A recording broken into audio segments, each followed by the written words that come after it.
Mari kita membuka Alkitab kita di dalam Injil Matius pasal yang ke-26.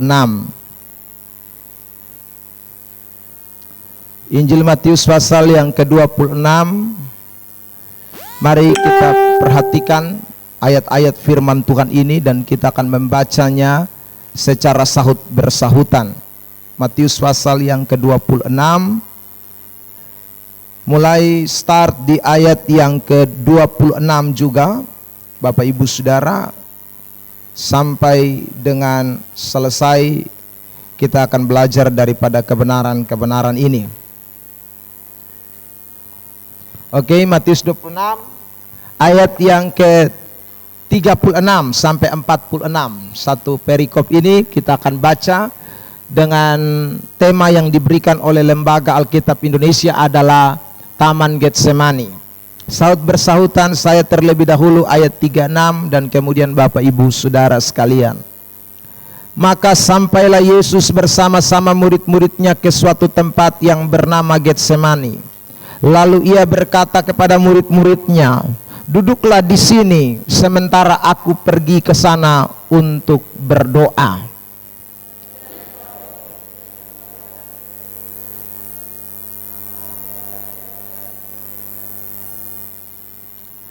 Di ayat yang ke-37, 38, lalu katanya kepada mereka, "Hatiku sangat sedih, seperti mau mati rasanya.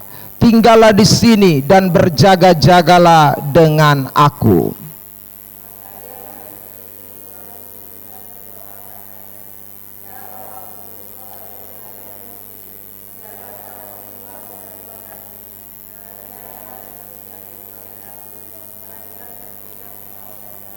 Setelah itu ia kembali kepada murid-muridnya itu dan mendapati mereka sedang tidur, dan ia berkata kepada Petrus, "Tidakkah kamu sanggup berjaga-jaga 1 jam dengan aku?"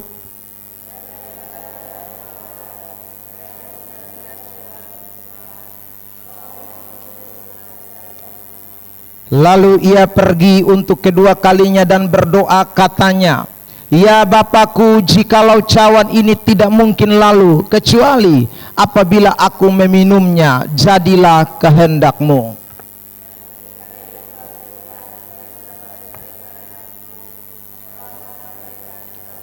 Ia membiarkan mereka di situ lalu pergi dan berdoa untuk ketiga kalinya dan mengucapkan doa yang itu juga.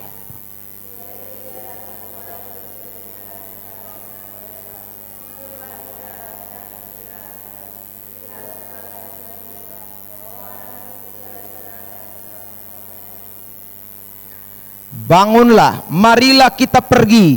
Dia yang menyerahkan aku sudah dekat."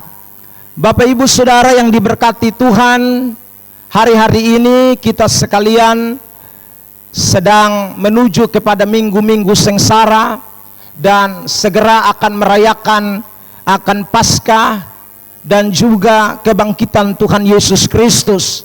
Nah, peristiwa kebangkitan Tuhan, peristiwa kematian dan juga peristiwa sengsara itu berkaitan erat dengan peristiwa Getsemani. Karena saudara yang diberkati Tuhan, mulainya kesengsaraan itu, mulainya sebuah penderitaan itu, kita tahu bersama dimulai dari Getsemani. Saya coba-coba menyusun dan menghitung beberapa langkah atau jalan yang dilewati oleh Yesus yang orang sebut dengan Via Dolorosa. Saya menemukan ada 10 titik, mulai dari Getsemani sampai akhirnya di Golgota.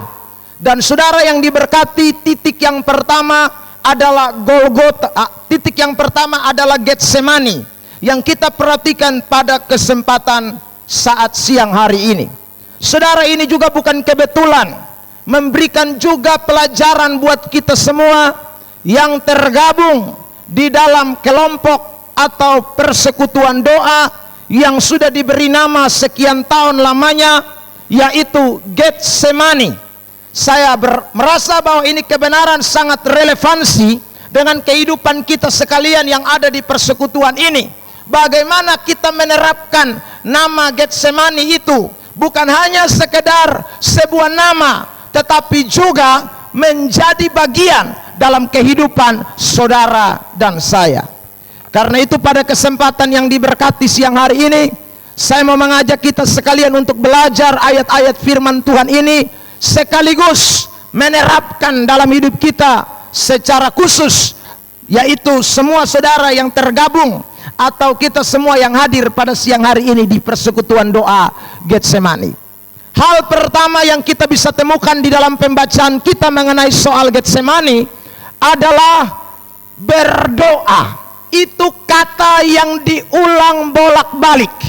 Itu kata yang diucapkan Tuhan Yesus dan penulis Injil Matius bukan satu kali, berulang-ulang kali sejak ayat 36 sampai ayat 46. Mari kita lihat kembali ayat-ayat itu. Saya mau kutipkan beberapa di antaranya yang bicara tentang berdoa. Lihat misalnya di ayat 36. Maka sampailah Yesus bersama murid-muridnya ke suatu tempat yang bernama Getsemani. Lalu ia berkata kepada murid-muridnya, duduklah di sini sementara aku berdoa, sementara aku pergi ke sana untuk berdoa. Lihat, jadi di taman Getsemani, di tempat itu Yesus berdoa. Lalu kemudian dikatakan lagi di ayat yang ke-39, maka ia maju sedikit lalu sujud dan berdoa. Saudara lanjut lagi. Saudara perhatikan di ayat 41. Berjaga-jagalah dan berdoalah. Itu juga diucapkan di taman Getsemani. Ayat 42. Lalu ia pergi untuk kedua kalinya dan berdoa, katanya. Doa lagi di situ. Saudara yang diberkati, ayat 44. Ia membiarkan mereka di situ lalu pergi dan berdoa untuk ketiga kalinya dan mengucapkan doa. Itu kata doa ulang lagi di situ. Saudara yang diberkati Tuhan, berarti bicara tentang Getsemani, bicara tentang doa, tidak boleh dilupakan itu. Karena itu kalau orang tergabung dalam persekutuan doa Getsemani tapi tidak berdoa, perlu dipertanyakan. Karena Getsemani itu bicara tentang doa. Karena doalah, maka hambanya Mama Mada Banguari waktu buat ini semua gedung, ini semua tempat, dia kasih nama Bukit Doa. Bukit Doa, karena memang Getsemani bicara tentang doa. Saudara yang diberkati, karena itu kalau kita bilang kita ada di Getsemani tapi kita tidak berdoa, maka kita urusan dengan Tuhan Allah. Ya. Kalau kita ada di Getsemani tapi kita tidak berdoa, maka kita tidak sesuai dengan apa yang Alkitab katakan. Karena Getsemani bicara tentang doa. Saudara yang diberkati oleh Tuhan Yesus Kristus, karena itu pada kesempatan siang hari ini kita semua harus sadar. Saya mulai bergabung dengan almarhum Mama Mada kurang lebih tahun 2009 akhir. Waktu itu pas KKR dan saya pimpin pujian di tempat ini. Saudara yang diberkati Tuhan, sejak itu saya kenal hamba Tuhan ini, dan beberapa kali beliau minta saya untuk terlibat di dalam pelayanan. Lalu saudara yang diberkati, saya ingat bahwa tempat ini adalah tempat doa. Dan selama hamba Tuhan itu masih hidup, saudara yang diberkati, memang tempat ini hampir, saudaraku, boleh dikatakan satu minggu tuh ada isi terus dengan orang yang berdoa. Saya pimpin beberapa kali anak SMP di tempat ini, anak SMA di tempat ini. Saudara yang diberkati Tuhan, ya, Mama tua buka kantin di sana, tapi kantin itu cuman alat saja. Jadi orang datang injili, orang datang injili, guru datang dikasih utang separuh, saudara, separuh juga lupa bayar. Tapi Mam tua bilang yang penting Bapak kita dapat jiwa. Saudara yang diberkati Tuhan, lalu dia hubungi beberapa guru, bikin saudaraku anak-anak itu untuk punya waktu siang. Mereka sudah sekolah setengah mati, tapi saudara yang diberkati Tuhan, waktu siang jam 2. Beberapa kali saya datang untuk berkhotbah di tempat ini menyampaikan firman Tuhan. Mama telepon saya dan Mama bilang, Pak Pendeta tolong datang dulu, TB kumpul anak-anak dong. Saudara yang diberkati Tuhan, kenapa itu dilakukan? Karena beliau tahu tempat ini adalah tempat berdoa. Waktu dulu tidak seperti sekarang. Saudara yang diberkati, waktu saya bergabung itu saya tidak tahu sebelum 2009. Kami kalau hari Minggu kumpul hitung jari. Kami tidak duduk seperti ini. Paling top potong di sini, mam tua duduk di situ. Saudara yang diberkati. Tapi tidak berhenti karena tempat ini memang tempat berdoa.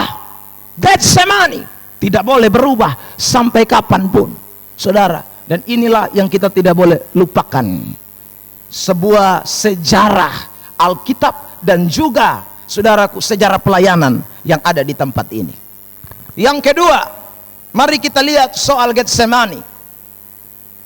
Saudara yang diberkati oleh Tuhan Yesus Kristus, saya menemukan di ayat-ayat yang tadi kita baca hal yang kedua. Ada pernyataan Tuhan Yesus di sana kepada murid-murid. Yang pertama, kita melihat di dalam ayat yang ke-40 dan 41. Setelah itu ia kembali kepada murid-muridnya dan mendapati mereka sedang tidur. Dan ia berkata kepada Petrus, "Tidakkah kamu sanggup berjaga-jaga 1 jam dengan aku?" Ayat 41, "Berjaga-jagalah dan berdoalah, supaya kamu jangan jatuh ke dalam pencobaan. Roh memang penurut, tetapi daging lemah." Lalu ia pergi untuk berdoa. Katanya, "Ya Bapa, jikalau cawan ini, ya Bapakku, jikalau cawan ini tidak mungkin lalu, kecuali apabila aku meminumnya, jadilah kehendakmu." Saudara yang diberkati Tuhan, hal kedua yang saya lihat dari peristiwa di Taman Getsemani adalah Yesus memberikan peringatan tentang akan menghadapi pencobaan. Perhatikan. Jadi saudara, Yesus dia siap menghadapi pencobaan, tapi murid-murid ini persoalan. Karena itu, waktu dia berdoa, memang dia bilang, "Kalau boleh cawan ini lalu, tetapi biarlah kehendak Tuhan yang jadi." Dia siap minum cawan itu, tetapi dibalik daripada keputusannya untuk menyelesaikan tugas yang diberikan kepadanya, mati di atas kayu salib, dia pun memberikan warning, peringatan yang keras kepada murid-murid pada waktu itu. "Karena aku akan menghadapi cawanku, tapi kamu juga akan menghadapi pencobaan. Roh penurut, tetapi daging lemah."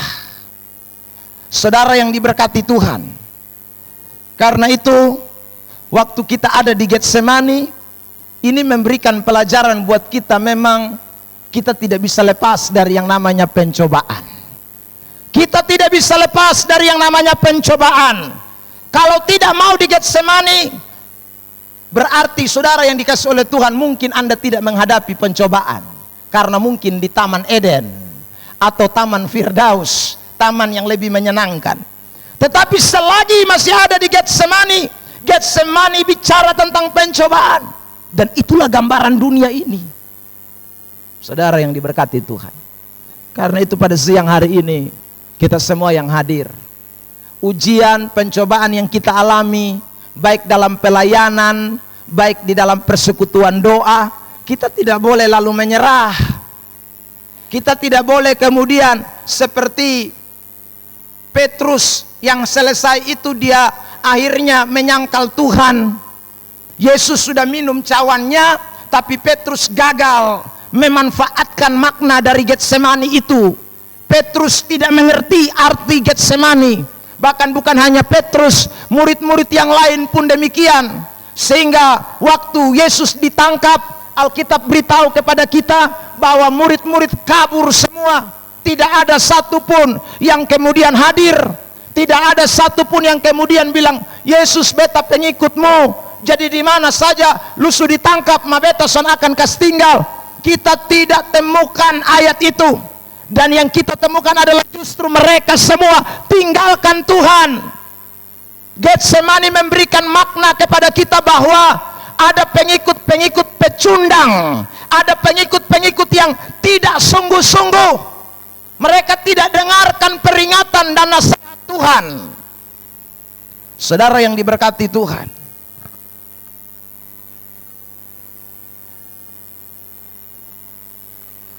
Setelah kami bikin, saudara, saya ikut-ikut pelayanan yang tadi saya katakan hanya 2-3 orang. Lalu kemudian ini persekutuan sempat libur. Ya. Lalu saya telepon almarhum Mama Mada. Waktu itu beliau masih hidup. Dan setelah itu mereka ke rumah saya, Mama Mada, Kak Ina, semua mereka sampai di Bolok. Waktu itu saya telepon, saudara, saya bilang begini, Mama, kenapa kok Susan ada lagi persekutuan di Getsemani? Mama bilang begini sama saya, Pak Pendeta, habis kok kita sana tidak ada orang lagi. Nanti kasihan Pak Pendeta juga datang, Om Sarusyo masih omong, saudaraku. Ya.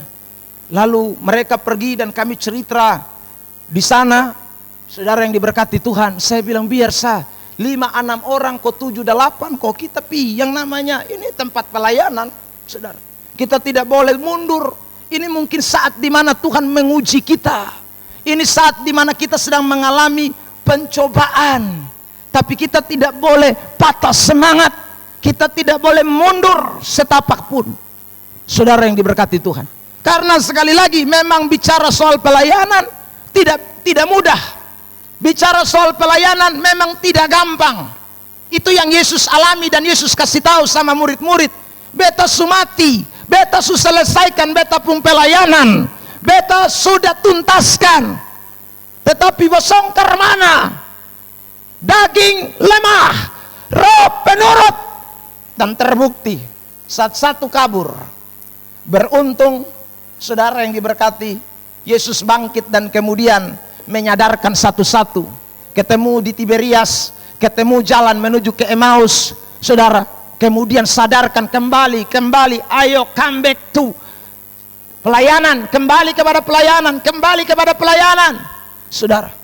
Baru mereka sadar. Mereka lupa apa yang Yesus katakan di Getsemani. Hari ini kita semua belajar dari ini firman Tuhan. Saudara, berapa banyak kita menghadapi situasi-situasi yang tidak menyenangkan.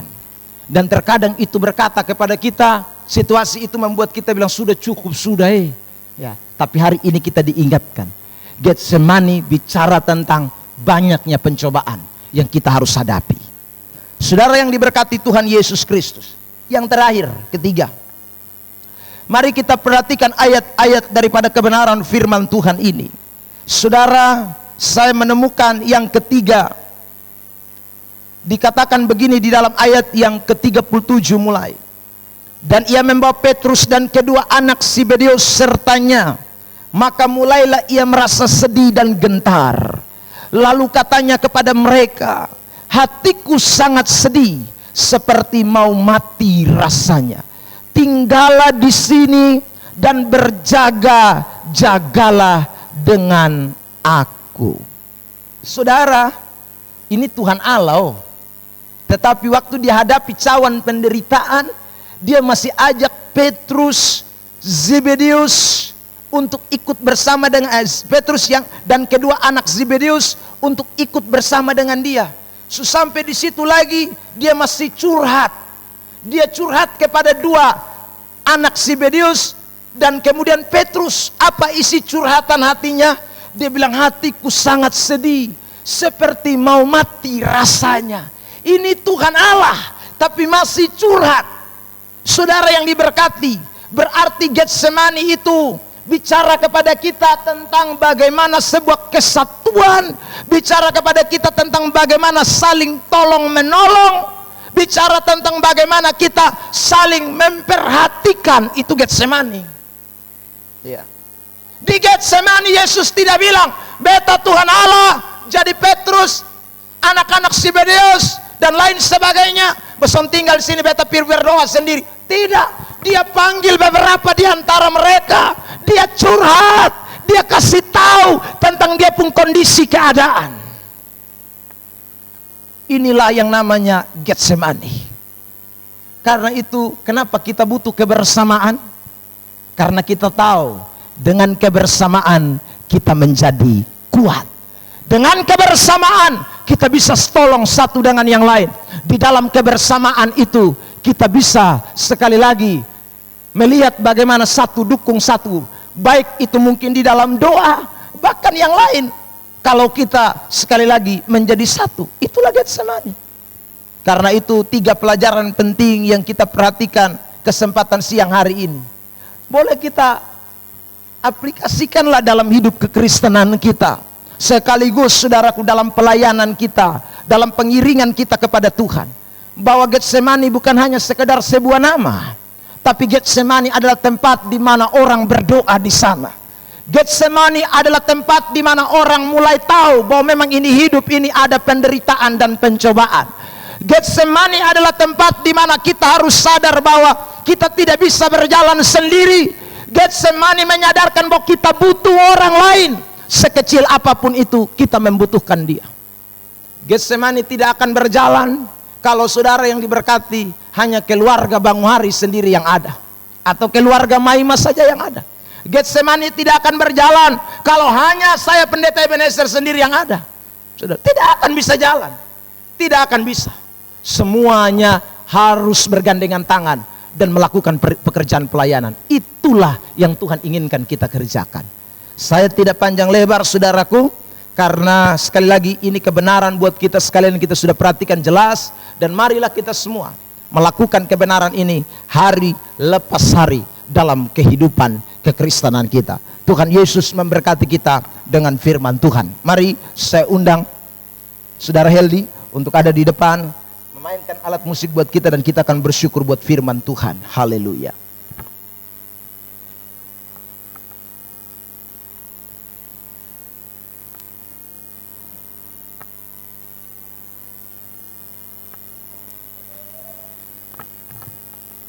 Terima kasih Tuhan. Terima kasih buat kepercayaan. Terima kasih buat anugerah. Terima kasih buat kesempatan yang Tuhan masih percayakan buat kami. Terima kasih Tuhan. Terima kasih Yesus. Kami bersyukur Tuhan. Ku tak membawa apapun juga saat ku datang ke dunia.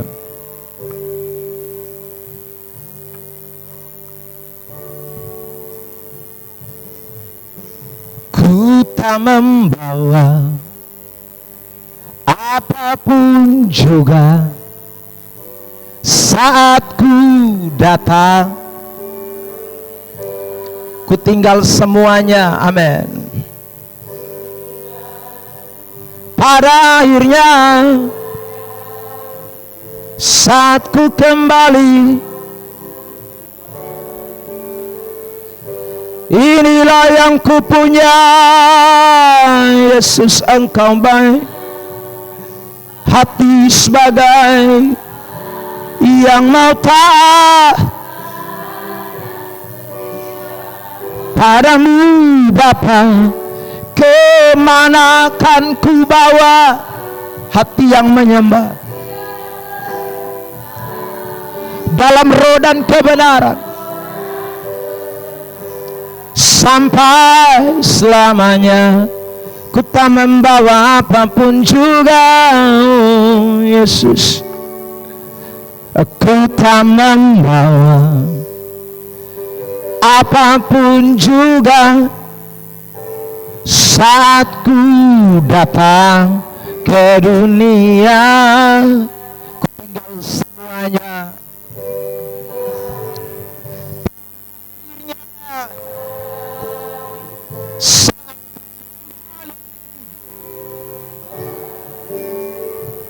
Inilah yang ku punya. Haleluya. Hati sebagai hamba yang mau taat. Praise the Lord. Kemana akan ku bawa hati yang menyembah Yesus dalam roh.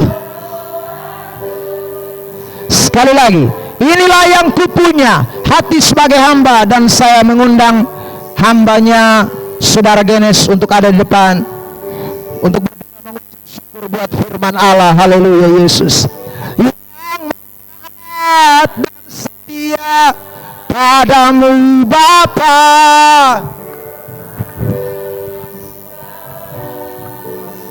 Hati menyembah dalam roh dan kebenaran baik selamanya. Baik, mari kita semua satu dalam doa. Mari kita berdoa. Bapa dalam kerajaan surga, kami kembali dengan segala syukur kami kepadamu. Di siang hari ini Bapa, Allah telah memberkati kami. Allah telah memberikan kami kesempatan untuk ada dalam hadirat-Mu. Dan kami juga bersyukur Bapa pada siang hari ini. Kami diberkati dengan kebenaran-Mu yang luar biasa. Dan oleh karena itu Bapa, kami telah selesai mendengar. Tetapi kami sadari Bapa, sebagai manusia terkadang kami lupa. Dan oleh karena itu Bapa, kami mohon sekali lagi, biarlah kiranya Allah tetap memberkati kebenaran itu dalam setiap hati kami, agar biarlah kami pakai kebenaran yang kami dengar hari ini untuk merubah seluruh kehidupan kami yang salah di mata-Mu. Hamba-Mu yang telah selesai memberitakan kepada kami Bapa, kami percaya hamba-Mu dalam keadaan kekosongan. Oleh karena itu Bapa, biarlah Allah mengisi kembali kebenaran itu di dalam setiap hati batinnya. Biarlah Allah memberkati kehidupannya, pelayanannya Bapa, Allah memberkati. Bahkan rumah tangga, istri, anak-anak yang ada, Allah memberkati. Agar biarlah semua bisa berkenan di hadapan hadirat-Mu Bapa. Maka sebagai Bapa di surga, sebagai tanda syukur kami pada siang hari ini,